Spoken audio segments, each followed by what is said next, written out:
Okay, our next movie is St. Ralph, and it's corny and cliched and predictable, and you know what? I loved it. Now, from Coach Carter to Madison to Cinderella Man to The Longest Yard to Kicking and Screaming to Rebound to The Bad News Bears, we have had a lot of sports movies this year that ended with the big game or the big fight or the big race.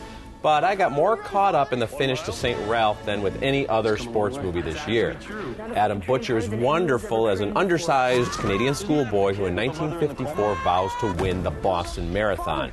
If he does, he thinks it'll be a miracle and his comatose mother will recover. Anyone on this team winning the Boston Marathon would be a miracle to rival the loaves and fishes. A miracle? All right, gentlemen, on your marks. Okay, then. Let's run some hills.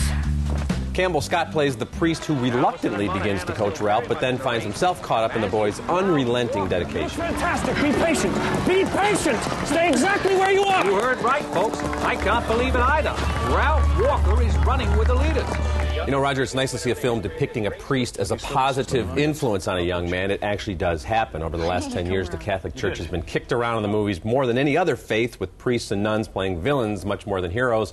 There's a tough pastor in St. Ralph, but even he's no cartoon bad guy. Ralph himself is also no saint. He'll scheme and con when necessary, but at heart he's just a good kid who doesn't want to get sent to an orphanage. St. Ralph is funny, touching, uplifting, thumbs up.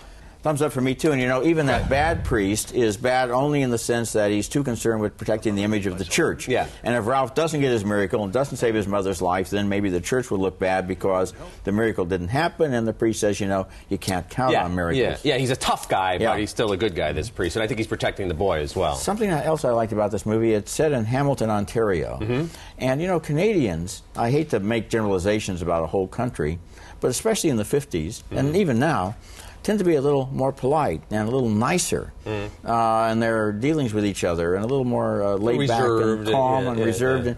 And the movie gets that feeling. It's not one of these gung-ho American sports movies where you have to win at any cost. It has a gentleness to it. Well, I'm so glad to hear you like this movie, because I don't know how you cannot get caught up in this kid's quest, especially the big race.